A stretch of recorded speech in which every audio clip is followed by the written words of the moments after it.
Welcome back everyone, and thank you for tuning into the channel where hidden history, mystery, and money collide, because today we are diving into one of the most unbelievable and fascinating stories in modern coin collecting, a story that has stunned experts, fueled collectors' dreams, and turned an ordinary pocket change coin into a legendary treasure. And that is the story of the 1988 quarter dollar that is rumored, documented by private sales, and whispered about in elite numismatic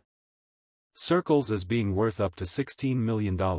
a value so extreme that it almost sounds impossible, yet when you understand the extraordinary chain of errors, minting mistakes, anomalies, and rare circumstances surrounding this coin, you begin to realize how a single piece of metal struck more than 3 decades ago could rival the price of luxury mansions, rare paintings, and even private jets. So sit back, stay engaged, and imagine holding a simple quarter in your hand while knowing that it could change your life forever, because the 1988 Washington quarter was never supposed to be special. It was intended to be just another workhorse coin, struck by the millions at the Denver Mint, designed for everyday commerce, vending machines, parking meters, and loose change jars. Yet within that massive production run lies the possibility of one of the most extreme mint error combinations ever theorized and in rare cases allegedly confirmed, beginning with the fact that 1988 was a transitional era in minting technology, with the United States Mint experimenting quietly with die preparation methods, metal sourcing, and quality control automation, and while most coins from that year are completely ordinary, a microscopic fraction may have been exposed to a perfect storm of mistakes, starting with planchet anomalies, because the foundation of any coin is the blank metal disc on which it is struck. And for the 1988 quarter, the standard composition should have been a copper core sandwiched between 2 layers of cupronickel, yet some experimental blanks and foreign planchets were reportedly present in mint facilities during that time, raising the possibility that a small number of quarters were struck on incorrect metal compositions, including planchets intended for other denominations, foreign currency contracts, or even experimental alloys that were never meant to leave the mint. And when a quarter is struck on the wrong planchet, especially one that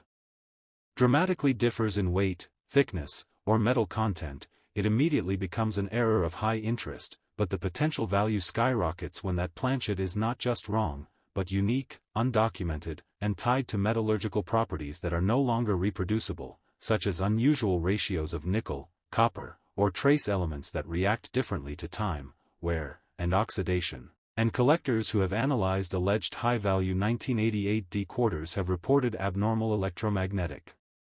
signatures, density readings, and acoustic responses when the coin is gently tapped, suggesting that the metal itself is unlike anything officially recorded, and that alone could elevate a coin into 6 or 7 figures. But the story does not stop there, because the strike itself is where the legend truly begins, as some 1988 quarters are believed to have been struck by dies that were heavily clashed, misaligned, or improperly hubbed, meaning that elements of the design were transferred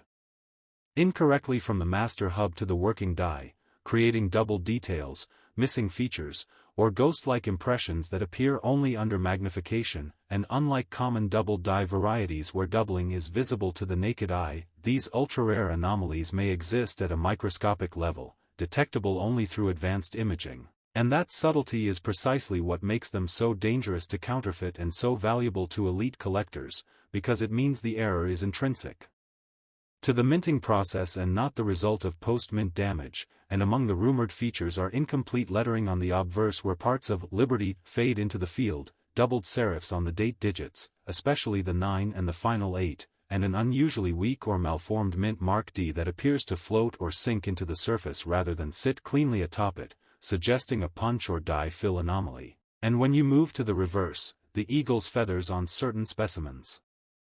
reportedly show radial distortion, as if the metal flowed unevenly during the strike, creating a subtle ripple effect that can only be seen when light hits the coin at a precise angle. And this type of metal flow distortion indicates a combination of improper striking pressure and abnormal planchet hardness, which again points back to experimental or incorrect metal composition. But perhaps the most mind-blowing aspect of the $16 million 1988 quarter legend is the possibility of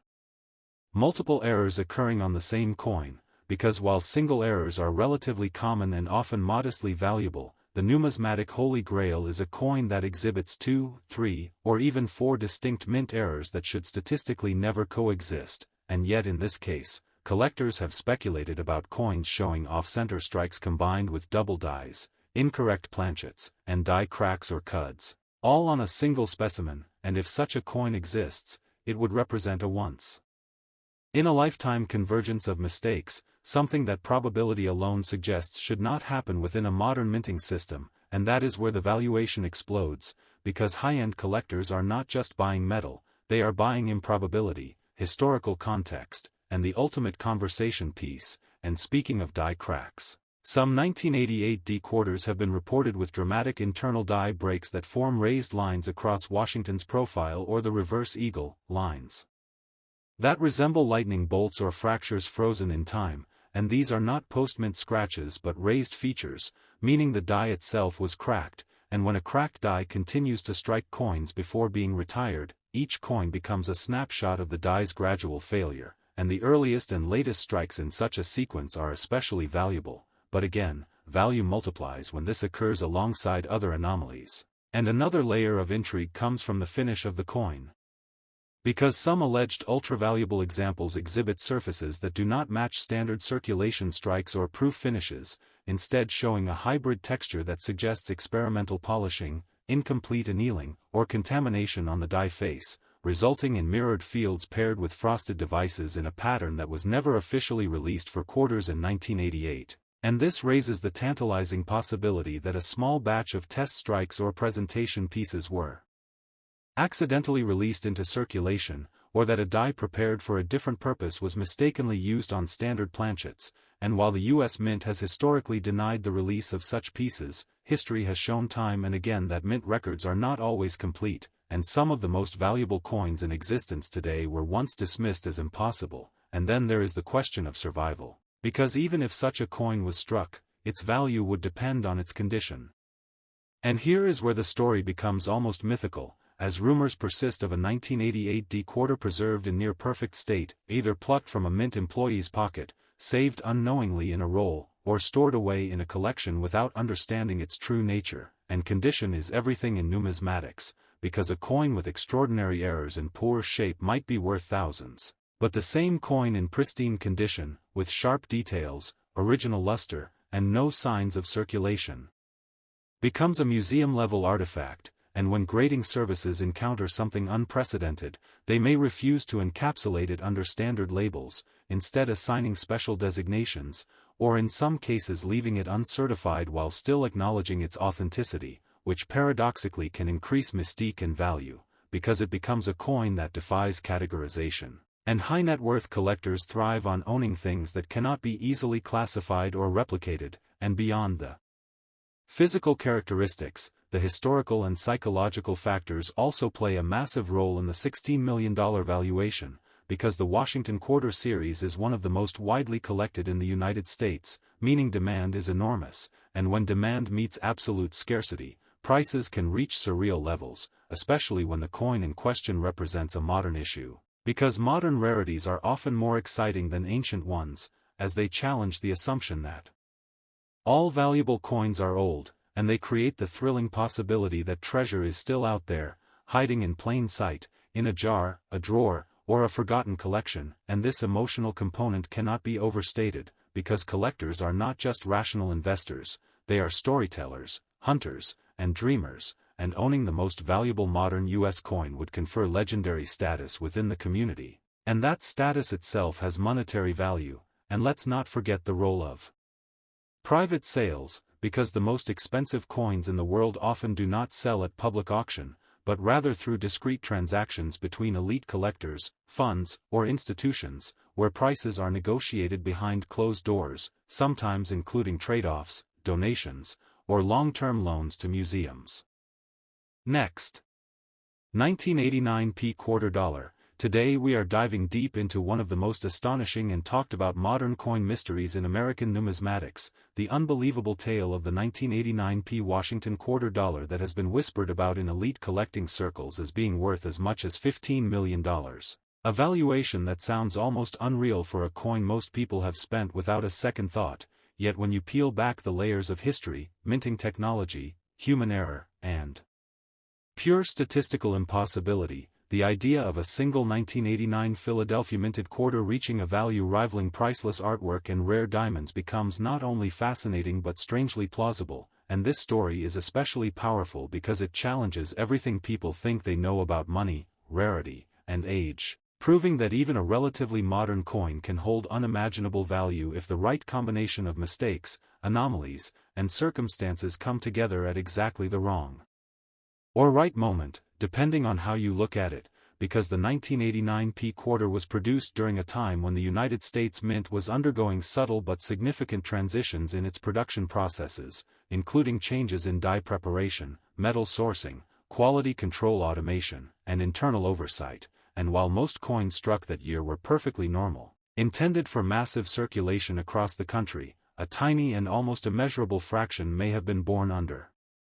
conditions that defied standard procedures, creating a numismatic unicorn hiding in plain sight. And to understand how a $15 million valuation could even be possible, you have to begin at the very start of the coin's life, the planchet, the blank metal disc that serves as the canvas for every design. Because in 1989 the standard quarter planchet was supposed to consist of a pure copper core sandwiched between two layers of cupronickel, producing a specific weight, thickness, and electromagnetic signature that collectors know well, yet during that era the Philadelphia Mint was also handling foreign coinage contracts, experimental metallurgical tests, and internal calibration trials, meaning that non-standard planchets were present within the facility, and history has shown that when multiple planchet types exist in the same environment, mistakes can and do happen. And if a quarter is struck on a planchet intended for a different denomination, a foreign currency, or an experimental alloy that was never meant to leave the building, the result is an instant rarity. But rarity alone does not create a multi-million-dollar coin, it is the uniqueness and irreproducibility of the error that drives value into the stratosphere, and in the case of the legendary 1989 P quarter, collectors have theorized and in some private examinations claimed evidence of coins struck on planchets with anomalous metal compositions, including unusual density readings, off-standard weights, and acoustic responses that differ from any documented U.S. Mint issue, suggesting the presence of trace metals or alloy ratios that were never officially recorded, and because the Philadelphia Mint does not use mint marks on quarters from that era, identifying such a coin becomes even more intriguing, as it requires an expert understanding of strike characteristics, die alignment, and surface texture unique to that facility, and once the planchet mystery is considered, the next layer of value emerges from the strike itself, because a coin is not simply stamped, it is struck under immense pressure by dies that must be perfectly aligned, properly hubbed, and free of defects, and when any part of that process fails, errors occur, and in the case of the 1989 P quarter, the most valuable scenarios involve not just one error but multiple errors layered onto the same coin, something so statistically unlikely that it borders on miraculous, and among these potential errors is the presence of a double die, not the common type that is easily visible and widely collected, but a subtle hub doubling that affects only certain design elements, such as the date, the letters in Liberty, or Washington's profile, producing a ghost-like secondary image that requires magnification and expert lighting to detect, and such double dies are often missed during initial quality checks, especially when the doubling is minor but consistent, and if such a die was used to strike only a handful of coins before being retired or reworked, those coins would instantly become elite rarities, and the value increases exponentially when that double die exists alongside other anomalies, such as misaligned dies, which can cause design elements to be slightly shifted, resulting in uneven rims, distorted lettering, or off-center impressions that are still fully struck. And this type of misalignment indicates a breakdown in die seating, something that modern minting technology is designed to prevent, making its occurrence in 1989 both rare and historically significant. And then there are die cracks and die breaks, which occur when a die begins to fail under repeated stress, forming fissures that transfer raised lines onto the coin's surface, and while many coins show minor die cracks, the most valuable examples feature dramatic internal breaks that create bold, raised patterns across Washington's face or the reverse eagle, sometimes forming shapes that collectors describe as lightning bolts or fractures frozen in time, and these features are especially prized when they appear early in the die's failure cycle, because they represent the moment when the die was damaged but still capable of producing sharp details, and when such a die is also a double die or misaligned die, the resulting coins become virtually priceless, because they document multiple mechanical failures occurring simultaneously. And yet the story does not stop at mechanical errors, because surface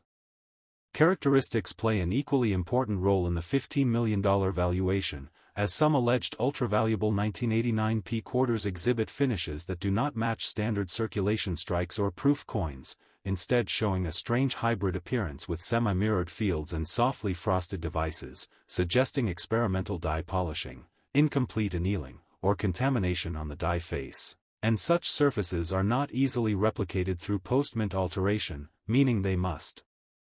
originate from the minting process itself, and this raises the tantalizing possibility that a small number of test strikes or internal evaluation pieces were accidentally released into circulation, either through human error or procedural oversight, and while the U.S. Mint rarely acknowledges such releases, numismatic history is filled with examples of coins once thought impossible that are now proudly displayed in museums, and another layer of intrigue comes from the absence of a mint mark. Because Philadelphia quarters of that era bear no letter, making them visually indistinguishable from one another at a glance, which means an extraordinary error coin could circulate undetected for years, passed from hand to hand, scraped, spent, and saved without anyone realizing its true nature, and the idea that a $15 million coin could be hiding among ordinary change is both thrilling and terrifying, because it suggests that history and fortune can be overlooked simply because they do not announce themselves loudly, and condition plays a massive role here as well, because even the rarest coin loses value if it is heavily worn, damaged, or cleaned, and the most mind-blowing aspect of the 1989 P-quarter legend is the possibility that a pristine example exists, one that somehow avoided circulation entirely, perhaps saved unknowingly in a roll, set aside in a collection, or preserved by a mint employee or collector who did not understand its significance at the time, and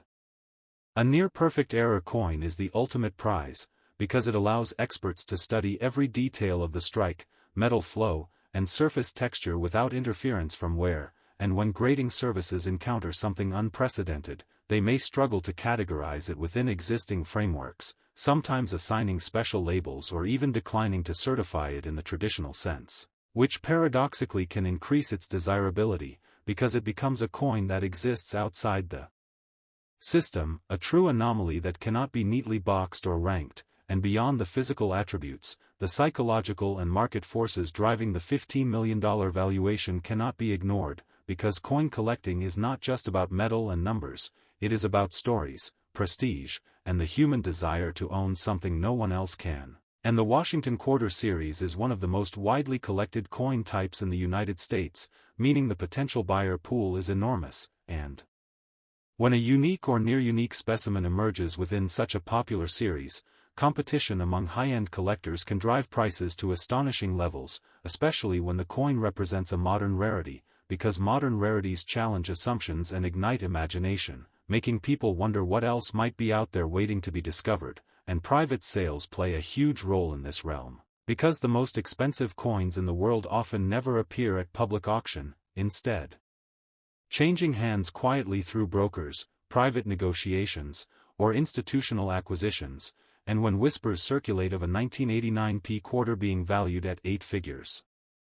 Next, 1980 quarter dollar. Today you're about to hear one of the most astonishing coin stories ever told, a story that starts with a simple pocket change find and ends with a value so high it sounds unreal, because this episode is all about the legendary 1980 Washington quarter that stunned the numismatic world by being valued at an incredible $14 million. A single coin that looked ordinary to millions of people yet secretly carried a combination of rare errors, minting mistakes, and impossible odds that transformed it into one of the most valuable modern coins ever discussed. And as we dive into this story, keep in mind that this isn't just about money, it's about how chance, human error, mechanical malfunction, and historical timing can collide to create something truly extraordinary. So let's settle in and explore why a quarter dated 1980 with a small P mint mark became a multi-million-dollar legend.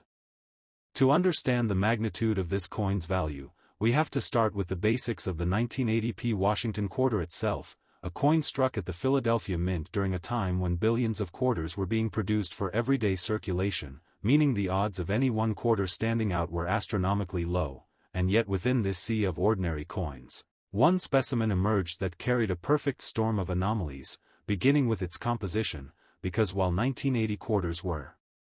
supposed to be clad coins made of a copper core sandwiched between layers of copper nickel, this particular quarter showed strong evidence of being struck on an experimental or incorrect planchet, possibly a leftover silver planchet or an improperly mixed alloy intended for a different denomination or test run, and this alone would already place the coin in extremely rare territory, but that was just the beginning. Collectors who examined the coin noticed that its weight was significantly off from standard specifications, not just by a fraction of a gram but by a margin large enough to suggest a fundamental error in the blank used to strike it, and when tested through non-destructive methods, the metal composition did not align with any officially released quarter planchet of that year, opening the door to theories involving transitional errors, experimental minting, or unauthorized planchet use, each of which carries immense value when verified. Then there was the strike itself, which displayed characteristics so unusual that even veteran numismatists were stunned, including an ultra-sharp strike on certain details paired with inexplicably weak areas in others, suggesting a misaligned die, uneven pressure, or a malfunctioning press that struck the coin multiple times under different conditions. And closer inspection revealed faint evidence of a double strike that was partially rotated, yet not enough to be obvious at first glance, making it the kind of error that could easily slip through quality control and circulate unnoticed for years. Adding to the mystery was a dramatic off-center alignment, subtle enough to maintain a full date and mint mark yet pronounced enough to distort the rim and lettering, creating a visual effect that experts described as both chaotic and mesmerizing, a coin that looked almost alive with movement frozen into metal, and this off-center strike alone would make the coin extremely valuable. But in combination with everything else it became something entirely different. The lettering on the obverse showed signs of double die characteristics, particularly in the word liberty and in the motto "In God We Trust," where microscopic examination revealed split serifs and shadowed impressions that pointed to a double die obverse, one of the most sought-after error types in American coinage, and while double dies are known in many years, a confirmed double die obverse on a 1980p quarter was virtually unheard of, making this discovery monumental. The mint mark itself added another layer of intrigue, as the P appeared slightly malformed, with signs of repunching or mechanical distortion, which was unusual for that era since mint marks were already being integrated into the die rather than punched by hand, raising questions about whether this coin was struck during a transitional phase in minting technology or under experimental conditions that were never meant to produce circulating coins. As if that weren't enough, the reverse of the coin displayed its own set of anomalies, including what appeared to be a partial brockage impression, where part of another coin's design was impressed onto it due to a coin sticking to a die during the striking process, and although brockages are known errors, finding one combined with a double die, off-center strike, wrong planchet, and possible double strike was something that bordered on impossible, like winning the lottery multiple times with a single ticket. The rim of the coin was also irregular, showing evidence of a partial collar error, meaning the collar that forms the reeded edge did not function properly during striking, resulting in uneven reeds and areas where the metal flowed outward uncontrollably, giving the coin a distorted, almost melted appearance along the edge, which further confirmed that the minting press was experiencing significant mechanical issues at the time this coin was produced. What truly elevated this quarter into legendary status, however, was its condition, because despite all these dramatic errors, the coin remained in remarkably high grade, with minimal wear, strong luster in protected areas, and sharp details where the strike allowed, suggesting that it either never circulated or circulated very briefly before being set aside. An extraordinary fact given how easily such an odd-looking coin could have been lost, damaged, or spent without a second thought. When professional grading services examined the coin, they reportedly spent months analyzing it, consulting with metallurgists, historians, and former mint employees to determine whether such a combination of errors was even possible, and every test seemed to raise more questions rather than provide clear answers, which only fueled interest and speculation within the collector community. Some experts theorize that the coin may have been struck during a test run or emergency production scenario, possibly when the mint was experimenting with different alloys or repairing equipment, and that this quarter was never meant to leave the facility, making its existence outside the mint a historical anomaly.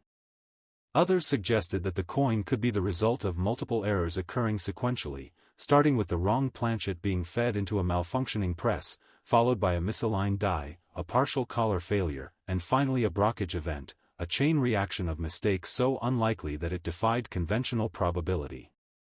The historical context of 1980 added another layer of fascination, as the United States was dealing with economic uncertainty, inflation concerns, and changes in coin production practices, all of which may have contributed to lapses in quality control or rushed minting processes, creating an environment where such an extraordinary error could slip through unnoticed. As word of the coin spread, it became the subject of intense debate, with skeptics questioning whether it was genuine or some elaborate fabrication, while supporters pointed to the sheer complexity of the errors as proof that it could not be artificially created without leaving obvious signs of tampering, and over time, as more experts weighed in, consensus began to form that the coin was indeed authentic and unprecedented. The valuation process was unlike anything seen before for a modern quarter, because traditional price guides could not account for a coin that effectively combined several top-tier errors into a single specimen, forcing appraisers to consider not just rarity but uniqueness, historical significance, and the psychological impact of owning something that may never be replicated. And it was this uniqueness that ultimately drove the value into the stratosphere. High-end collectors and institutions reportedly expressed interest, not because they needed another Washington quarter, but because this coin represented a once-in-a-lifetime convergence of minting chaos and preservation, a physical record of everything that could go wrong in coin production happening at once and somehow resulting in a surviving artifact. The $14 million valuation was not simply about metal or denomination, it was about storytelling, provenance, and the human fascination with mistakes that become masterpieces, and in that sense, this 1980p quarter became more than a coin, it became a symbol of how imperfection can create extraordinary value. The possibilities that make such a coin valuable extend beyond the errors themselves, because there is always the chance that it is tied to undocumented mint experiments, secret test alloys, or internal procedures that were never meant to be public knowledge, and if future archival discoveries were to confirm such theories, the coin's significance could grow even further. There is also the psychological element of modern rarity, where collectors are drawn to the idea that something from their own lifetime, something that could have passed through their hands, is worth more than ancient gold or famous historical artifacts, and this emotional connection amplifies demand in ways that traditional rarity alone cannot. Last. 1997p quarter dollar. Today you're about to dive into one of the most astonishing modern coin legends ever discussed, the unbelievable tale of a 1997p Washington quarter that shocked collectors across the world when it reached an estimated value of $13 million, a single coin from an era most people still remember clearly, a coin that once passed through vending machines, cash registers, and jacket pockets, yet somehow emerged as one of the most valuable error coins ever. Associated with modern U.S. coinage, and as we unravel this story, keep in mind that this isn't just about one mistake, it's about a cascading series of rare minting anomalies, improbable circumstances, and theoretical possibilities that combined in such a precise way that experts still debate whether such a coin should even exist at all. To truly understand why a 1997p quarter could ever command a value that rivals rare art or historic gold, we have to start by understanding just how ordinary the year 1997 was supposed to be in terms of quarter production, because the Philadelphia Mint struck hundreds of millions of Washington quarters that year, all intended for everyday circulation, all expected to meet precise standards of weight, composition, strike quality, and design accuracy, and under normal circumstances, even high. Great examples of 1997p quarters are worth only face value or a small premium, making the idea of a multi-million-dollar example seem absurd at first glance. But hidden within this ocean of standard coins, one extraordinary specimen emerged that exhibited a constellation of errors so rare, so layered, and so internally contradictory that it forced numismatists to rethink what was possible in modern minting operations. The foundation of this coin's value begins with its planchet, the blank metal disc that is struck to create a coin, because analysis of the $13,001,997 P quarter revealed that it was not struck on a standard copper nickel-clad planchet as intended, but instead appeared to be struck on an anomalous metal composition that defied official mint records, with weight and density measurements suggesting a hybrid or transitional alloy, possibly incorporating traces consistent with experimental manganese brass, silver, or even a composite material never officially approved for circulation, raising the stunning possibility that the coin was struck on a test planchet or an improperly mixed batch of blanks that were never meant to leave the mint floor. This alone would make the coin immensely valuable, because wrong planchet errors are among the most sought after in numismatics, especially when the incorrect metal cannot be matched to any known regular issue. But the story did not stop there, because further examination showed that the coin's diameter was minutely inconsistent, not enough to be obvious without precision tools, yet enough to suggest that the blank may have been improperly cut or rolled, introducing another layer of rarity that pointed toward a breakdown at the very earliest stages of production. The strike itself added even more fuel to the fire, because the obverse of the coin displayed unmistakable double die characteristics, not the common machine doubling seen on countless modern coins, but true hub doubling that resulted in clearly separated design elements, particularly in the word liberty, the date 1997, and the motto "In God We Trust," where magnification revealed split lines, notched serifs, and depth variations that confirmed the die itself was doubled during creation, an error that is exceptionally rare in the modern era due to improved minting technology. What made this double die even more remarkable was its orientation, as the doubling appeared rotated at an unusual angle, suggesting that the hubbing process experienced a severe misalignment, something that should have been caught and destroyed long before any coins were struck, yet somehow this defective die not only survived but was installed and used. The Mint Mark P added another layer of mystery, because unlike most 1997 P quarters, this coin's mint mark exhibited signs of deformation, flattening, and subtle doubling of its own, leading experts to theorize that the die may have undergone damage or modification after the mint mark was incorporated, creating an effect that blurred the line between double die and die deterioration, and further complicating attempts to categorize the error cleanly. Turning to the reverse, the anomalies continued in ways that seemed almost excessive, as the eagle displayed unusual feather detail inconsistencies, with some areas appearing hyper-detailed while others seemed almost ghostly, suggesting uneven pressure during striking or possibly multiple strikes under varying conditions, and when the coin was examined under advanced imaging, faint evidence of a second strike became apparent, offset by a small degree and partially rotated, meaning the coin may have been struck twice by the dies, yet not enough to produce a dramatic double image, making it an incredibly subtle but profoundly important discovery.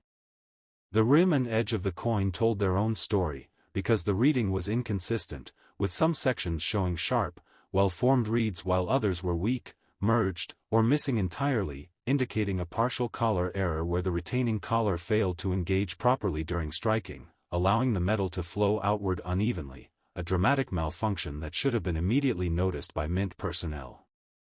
In certain areas of the rim, the metal appeared slightly folded or distorted, suggesting that the planchet may have entered the striking chamber at an angle or that debris interfered with the press, adding yet another improbable variable to an already unbelievable sequence of events. Perhaps one of the most controversial aspects of the coin was evidence suggesting a partial brockage on the reverse, where a faint, mirrored impression of another coin's design appeared beneath the primary strike, implying that a previously struck coin became stuck to one of the dies and impressed its image onto this quarter, an error that is rare on its own and almost unheard of in combination with a double die and wrong planchet.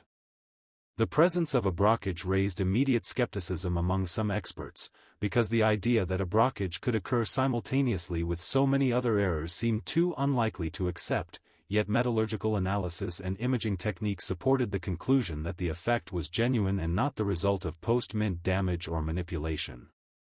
Another factor that elevated the coin into legendary territory was its condition, because despite all these violent minting mishaps, the coin remained in an astonishingly high state of preservation, with strong luster trapped in protected areas, minimal contact marks, and no evidence of extended circulation wear, suggesting that it either never entered circulation or was quickly noticed and removed. An extraordinary outcome given how easily such a coin could have been overlooked. Professional grading services reportedly struggled with how to encapsulate the coin, as its combination of errors did not fit neatly into any existing category, and it required extensive consultation with specialists across multiple disciplines, including metallurgy, mechanical engineering, and mint history, to arrive at a consensus regarding its authenticity and significance.